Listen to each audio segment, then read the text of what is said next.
Welcome back दोस्तों। Life में एक टाइम आता है जब आपको अपने हक के लिए, अपने अधिकार के लिए डट कर लड़ना ही पड़ता है। फिर चाहे वो प्रॉपर्टी रिलेटेड मैटर हो या तो आपका लोन मैटर हो, क्रेडिट कार्ड का डिस्प्यूट हो, चाहे कुछ भी हो। ये वीडियो इस साल का ऐसा वीडियो है जिसमें आप इतना ज़बरदस्त आपको इसमें सीख मिलने वाली है। ये सभी के लिए है जो क्रेडिट कार्ड या लोन यूज़ कर रहे भी है और नहीं भी कर रहे, बिकॉज दिस इज़ समथिंग बहुत यूनिक और अलग मेरी अपनी केस स्टडी है। चैनल पे आप अगर नए हैं तो सब्सक्राइब करना मत भूलना और हमें इंस्टाग्राम पे भी अभी आप फॉलो कर सकते हैं।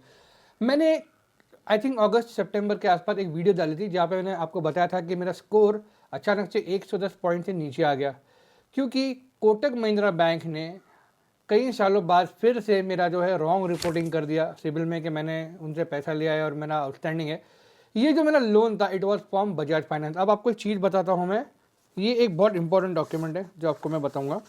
मैंने इसे संभाल के रखा है, I show it you what it is. Okay, उन्होंने ये कहा कि बजाज फाइनेंस ने कुछ बैड डेट्स अपने कोटक को ट्रांसफ़र किए। अब कई साल पहले 2010 में मैंने अपना एक बजाज का लोन था, मेरा फाइनेंशियली हालत बहुत ख़राब थी और ये मैंने पहले भी वीडियो पे कहा है, तो मुझे कोई शर्म की बात है ही नहीं। हर किसी के लाइफ में दौर आता है और मैंने ऑलरेडी अपनी वीडियो में ये विस्तार में बताया, जो यहाँ पे आपको लिंक मिल जाएगा। I had to settle a particular loan. Amount बहुत ज़्यादा नहीं था, मगर मेरे पास पूरे पैसे नहीं देने के लिए, तभी पैसे नहीं थे पूरे। 12,000 मेरा लास्ट आउटस्टैंडिंग था। I had only around 4,000 something.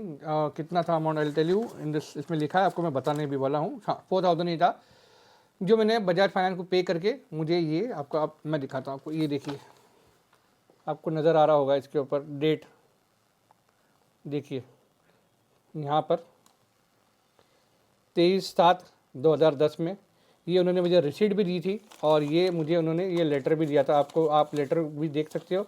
You can pause and check for yourself कि इस पर क्या लिखा है, कि इसके आगे वो मुझसे कुछ पैसा नहीं मांगेंगे। तो ये मेरा हो गया मैटर सेटल और ये ख़त्म हो गया 2010, और आज हम 2025 में एंटर कर रहे हैं। 15 साल से मैंने ये संभाल के रखा है। आगे बढ़ने से पहले अगर आप कोई भी लोन अपना चुका देते हो, पूरा कर देते हो, तो please no due certificate bank से लेना ही लेना। बैंक बहुत कमीनी चीज़ है। आपको मैं आज कैमरा में ये वर्ड यूज़ कर रहा हूँ, बहुत ज़्यादा कमीनी चीज़ है। वो रुकते ही है कि 10 साल 8 साल बाद ऐसा कोई बकरा ढूंढे जिसके पास शायद ये लेटर ना हो, भले उसने क्लोज किया, उन्हें पता है, दे ऑलरेडी नो इट आपने क्लोज किया, मगर वो रुके हैं कि इसको इसके हाथ ये प्रूफ ना लगे तो हम इसकी बजा देंगे, हम इससे पैसा वसूल करेंगे। अब सोचिए, 4,000 मैंने पे कर दिए थे उनको, और ये मुझ पर दावा लगा रहे 80,000 रुपीज़ उनको चाहिए, जो उन्होंने सिविल में रिपोर्ट किया है that I owe them 80,000 rupees के 10-15 साल का इंटरेस्ट और पेनल्टी सब लगा के 4,000 का अमाउंट उन्होंने 80,000 तक लेकर चले गए। मतलब बॉस, मैं बिल्कुल इस पर हार मानूंगा नहीं। अगस्त से लेके अब तक मैं इतना लड़ा उनसे, मैं कोटक बैंक से लड़ा, बजाज तक मैं नहीं गया, बिकॉज ये कोटक से मेरी लड़ाई छिड़ी थी, बिकॉज ये मुझे बार बार सता रहे थे। 15-16 मेल मैंने उन्हें किए, आपको स्क्रीनशॉट यहाँ पे दिखा देता हूँ। 15 to 16 मेल के बाद भी कुछ इसका मुझे सोल्यूशन मिल ही नहीं पा रहा था। और ये लोग ऐसी गंदी गंदी बात करते हैं मुझसे फ़ोन पे। इनका खास करके बंदा था वशिष्ठ करके, जो इतना गंदा रूड बंदा था वो। I mean I can really, I am going to raise a complain against him formally, अलग से। मैं उससे कह रहा हूँ कि भाई मैंने लोन चुका दिया है, मेरे पास सारा एविडेंस है। मैंने कई बार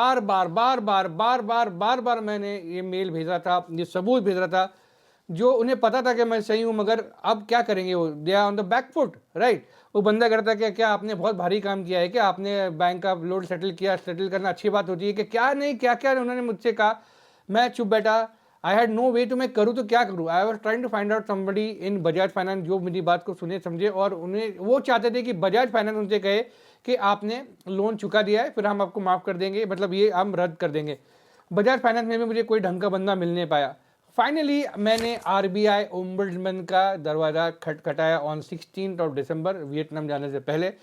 मैंने एक एलैबोरेटिव उनको एक पूरा ड्राफ्ट किया, उनके जो सिस्टम होता है उसमें कि क्या हो गया, कैसे हो गया, पूरा 2010 से लेके अभी तक क्या क्या हुआ, पूरे मेल के अटैचमेंट सब मैंने अटैच करके फाइनली मैंने ये प्रूफ अटैच कर दिया कि I have paid them full and final. फिर भी ये मेरा स्कोर इन्होंने नीचे लेके आए और ये मान नहीं रहे, they treating me very badly, please इसका कुछ कीजिए। I was so happy. 2 दिन पहले ये रहा स्क्रीन पे, मुझे कोटक महिंद्रा बैंक से नो ड्यू सर्टिफिकेट आया। मैंने इनकी जो है, मैंने इनको जो है ना अपने इनके कान से पकड़ के मैंने उन्हें उनके घुटनों के बल लाया। कई लोग बोलते हैं कि ये शब्द मत यूज़ करो, मगर आप नहीं जानते हो कि जब बैंक आपका बाजा बजाता है, जब आप सही होते हैं, तो भी बैंक आपका आपका जो है पूरा मानसिक संतुलन हिला देता है, मेंटल आपके हेल्थ पे खेलता है। They know you are right but they don't trouble you. वो देखते हैं कि कितना निचुड़ के हम आपसे। वो बंदे ने मुझसे दावा किया था कि पैसे तो मैं आपसे लेकर ही रहूंगा, अब आप मुझसे पैसे लेकर रहो। मैंने आपको जो है I have fought against you and I am a winner because मैं सही था। मैंने ये रिटेन किया सालों तक, और ये अगर मेरे पास नहीं होता, I had no chance to fight. मुझे उनका पैसा चुकाना ही पड़ता था जो फेयर नहीं था। तो ये एक सिस्टम है, आरबीआई हैज इंटरवीन्ड। अब तक तो मुझे आरबीआई से मेल आया नहीं, मगर अब तक मेरा जो है केस क्लोज नहीं हुआ। आरबीआई की तरफ से मुझे बहुत जल्द आ जाएगा लेटर। मैंने उनके 1 लाख रुपीज़ का मेंटल हेल्थ का डिस्टर्बेंस का लिटरली जो उन्होंने मुझसे किया, बार बार कॉल करके हैरेस कर रहे थे, सारा उनका 1 लाख रुपए का मैंने हर्जाना मांगा है। अब मुझे मिलेगा या नहीं मिलेगा, that is beside the point. मगर इतना ही हुआ, आप देखो स्क्रीन पे आपको मैं दिखा रहा हूँ यहाँ पे कि आने के पहले ये लेटर, मेरा स्कोर देखो यहाँ पे आपको नजर आ रहा है 686, और आने के बाद यहाँ पे आप देख रहे हो इट इज 769। एक दिन में ये अपडेट उन्होंने क्या जो है कर दिया है, और मेरा स्कोर वापस से अपनी जगह पे आ गया है। जो मेरा स्कोर 782 था, 769 पे आ गया, और फिर भी आई एम 750 प्लस। फाइनली मैं जीत गया। अब इसके आगे क्या? इमीडिएटली मैंने सिविल में भी रिपोर्ट की। मुझे पता था ये इन्होंने मुझे, मैंने उनको ईमेल किया वो नो ड्यू सर्टिफिकेट के ईमेल पे कि प्लीज़ आप इमीडिएटली इसे सिविल में रिपोर्ट कीजिए। उन्होंने कहा हम 20 से 25 दिन लगाएंगे, मगर उन्होंने 48 आवर्स के अंदर कर दिया। मैंने अब क्या किया, मैंने एक्सपीरियन में भी मेरा स्कोर नीचे आ गया, मैंने एक्सपीरियन में भी लॉगिन किया। एक्सपीरियन क्रेडिट ब्यूरो में मैंने उनसे लिखा कि ये ऐसा हो गया, प्लीज़ आप मेरा जो स्कोर है आप भी उसे वापस से जो है ठीक कर दीजिए, बिकॉज ये केस मैं जीत चुका हूँ और मुझे उनसे नो ड्यू सर्टिफिकेट यानी एनडीसी आ गया है दोस्तों। तो इतनी जो ये 3-3.5 महीने की जो लड़ाई चली है मेरी और कोटक के बीच में, इट वॉज नॉट ईजी। एक टाइम आ गया कि मुझे लगा कि यार I think I don't know मेरा क्या होगा, ये मैं केस जीतूंगा या नहीं जीतूंगा। मगर आरबीआई में मुझे पूरा फेथ है। लास्ट ईयर उन्होंने एक्सिस बैंक के साथ, लास्ट ईयर ने इसी साल उन्होंने स्टार्ट में एक्सिस के साथ भी मुझे काफ़ी हेल्प की थी।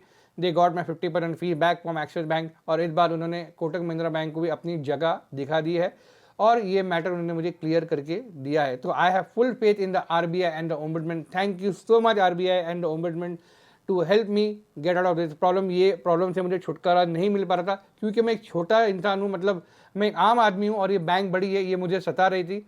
ये सिस्टम रहने गए थे, आज मैं इससे बाहर निकल पाया हूँ। तो दोस्तों याद रखिएगा, आप भी इसका शिकार हो सकते हैं। अगर आप सही है तो डट कर लड़िए।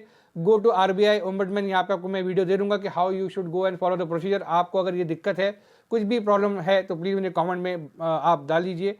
If I can help you and guide you in some way, I will do it. तो प्लीज़ कुछ भी प्रॉब्लम रहेगा, I am always and always there for you. cardwalebaba@gmail.com पे आप मुझे ईमेल कर सकते हो। I will help you in every step as much as I can to get you relief from this चोर पीपल इन दिस वर्ल्ड। खास करके bank बहुत बड़े चोर होते हैं। आप देखिए, अगर मेरे पास ये नहीं होता, मैं बार बार कह रहा हूँ, तो मेरा आज हाल क्या होता था। I would have not one this case. मुझे झक मार के उन्हें ये पैसा देना ही पड़ता था। आज मैंने कुछ ऐसी लैंग्वेज यूज की है बिकॉज वो अंदर से आ रहा है, फ्रस्ट्रेशन जो आ रहा है, जो मैंने इतने 3-3.5 महीने में झेला है, और कई सालों तक इन्होंने बार बार ये एंट्री डाली है। अब ये नहीं कर सकते, बिकॉज फाइनली बजाज का भी मेरे पास एनडीसी है और कोटक का भी है, तो अभी इसके आगे ये मेरा कुछ उखाड़ ही नहीं सकते। तो दोस्तों आई होप ये वीडियो आपके लिए एक लर्निंग वीडियो था। कुछ भी प्रॉब्लम रहा आप मुझे रीच आउट कीजिए। आई होप ये वीडियो आप अपने फ्रेंड्स के साथ शेयर करोगे जिनके साथ ये प्रॉब्लम हुआ भी है या ना भी हुआ, ताकि एटलीस्ट लोगों को इसका जो है इन्फॉर्मेशन वहाँ तक जाना जरूरी है। दोस्तों दैट्स इट इन वीडियो। हम जल्द मिलेंगे, जी हाँ, एक दूसरे वीडियो में।